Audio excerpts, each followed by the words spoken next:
Setiap orang diberi kebebasan untuk memakai barang dan jasa. Nah, itu adalah ciri-ciri dari sistem perekonomian liberal. Nah, teman-teman kira-kira bisa tahu nggak negara mana yang menganut sistem perekonomian liberal?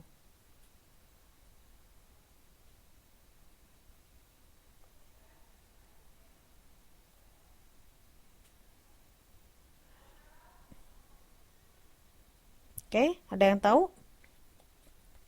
Siapa yang menganut sistem perekonomian negara? Oke, US, betul, Amerika Sri.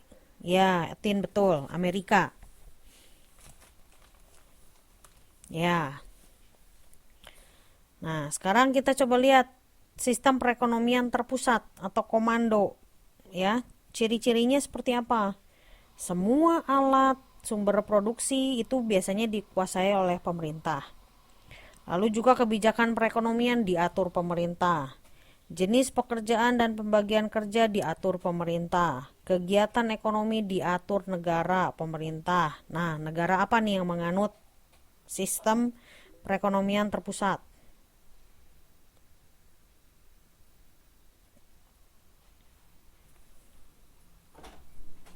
Iya, Rusia. Betul. RRC, betul. Ya, khususnya masa lalu ya. Rusia sekarang kan sudah tidak ada Rusia yang dalam bentuk yang lalu ya, Uni Soviet. Oke. RRC juga sekarang sudah mulai terbuka. Oke. Ya, semuanya sentral gitu ya, terpusat. Oke. Nah, sekarang kita lihat kalau yang campuran. Kegiatan ekonomi ada yang dilakukan individu, swasta, tapi ada juga yang dikuasai negara. Yang khususnya yang dikuasai negara itu yang memenuhi hajat hidup orang banyak. Terus interaksi ekonomi berdasarkan mekanisme pasar. Tapi masih ada campur tangan pemerintah. Lalu persaingan dalam batas tertentu masih diperbolehkan namun diatur oleh kebijakan pemerintah. Oke, nah kira-kira bisa tebak negara mana yang menganut sistem perekonomian campuran? Betul, Etin, Indonesia ya. Kita menganut yang campuran. Ya, walaupun sekarang semakin ke sini ya hampir semua negara juga menganut hal ini. Ya. Jadi yang memang berkaitan dengan kebutuhan orang banyak dikuasai oleh pemerintah. Tapi sekarang juga boleh ada kesempatan bagi individu untuk mengembangkan bisnis. Ya, oke, good.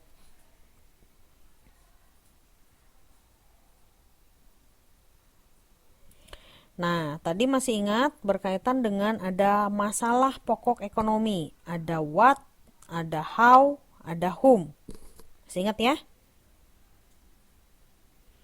Nah, dengan masalah-masalah ekonomi ini, bagaimana cara pemecahannya? Gitu, ya. Yang pertama nih, sistem ekonomi pasar bebas. Kan pada dasarnya itu adalah memberikan kebebasan pada masyarakat untuk melakukan kegiatan ekonomi. Nah, dibilang juga sistem ekonomi pasar ini pembeli dianggap raja. Penjual harus melayani pembeli sebaik mungkin. Nah, jadi apapun barang diproduksi adalah untuk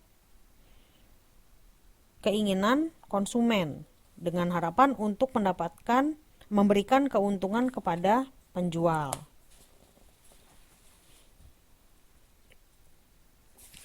Nah, untuk hal ini gitu ya, perlu ada interaksi antara pembeli dan penjual tentang artinya gini, pembeli ingin apa, penjual menyediakan apa. Gitu ya. Jadi memproduksi barang sesuai dengan keinginan pembeli. Dan membutuhkan faktor-faktor produksi seperti sumber daya alam, tenaga kerja, modal, kewirausahaan. Nah, permasalahannya adalah faktor produksi tersebut itu terbatas.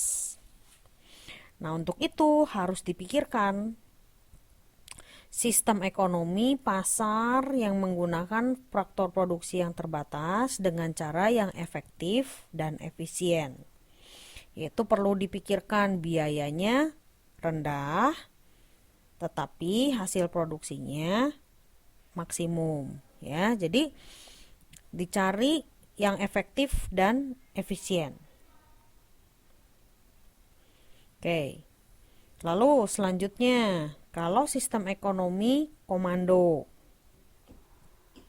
Karena tadi kegiatan ekonominya kebanyakannya terpusat, tuh ya, maka pemerintah ini memikirkan, merencanakan bagaimana, mulai dari memikirkan jenisnya, barang yang diproduksi, demikian juga cara memproduksinya karena semua diatur pemerintah, maka semua barang modal segala macam itu milik pemerintah. Nah, kebaikannya kalau dari sistem komando ini karena pemiliknya satu, pemerintah, jadi semuanya lebih efisien. Gitu ya, jadi tidak ada yang kebanyakan untuk barang-barang gitu. Cuman hanya saja ya ini sama rata sama rasa. Mau yang rajin, mau yang malas, dapatnya sama. Nah, itu yang membuat juga orang demotivasi. Nah, sekarang kalau sistem ekonomi campuran, ya pada dasarnya adalah ini menggabungkan dari sisi positif dari masing-masing. Ya, jadi kalau yang produksinya untuk berkaitan dengan hajat hidup orang banyak itu harus dikuasai pemerintah.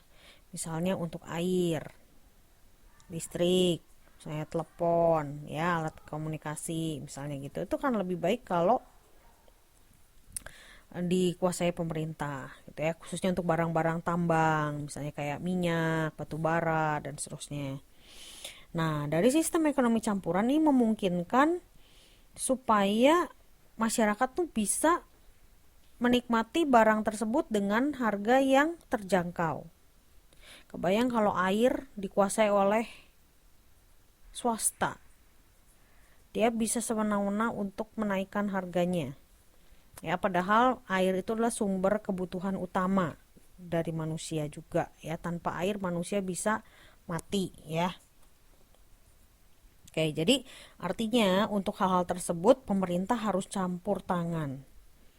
Nah, supaya masyarakat bisa sejahtera. Oke, sampai situ dulu. Teman-teman ada pertanyaan kah?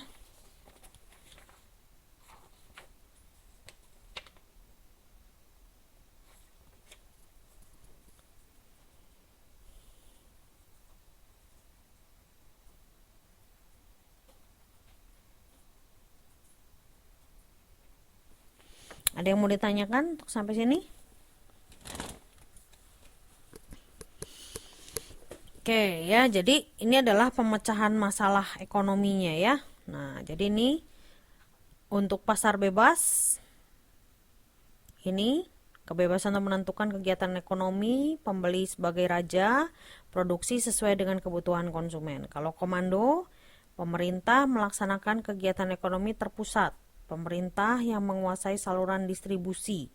Jadi warga negara bisa menikmati secara merata. Sedangkan kalau ekonomi campuran, ini usaha dengan campur tangan pemerintah untuk menghindari golongan ekonomi lemah tertindas. Nah, demikian untuk memecahkan masalah ekonomi dari masing-masing sistem ekonomi.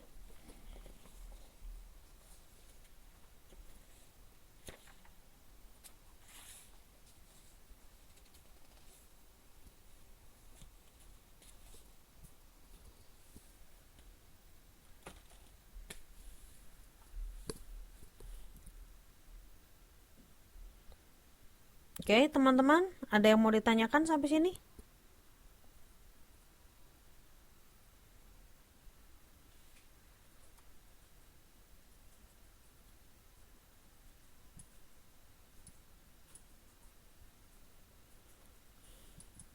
Good.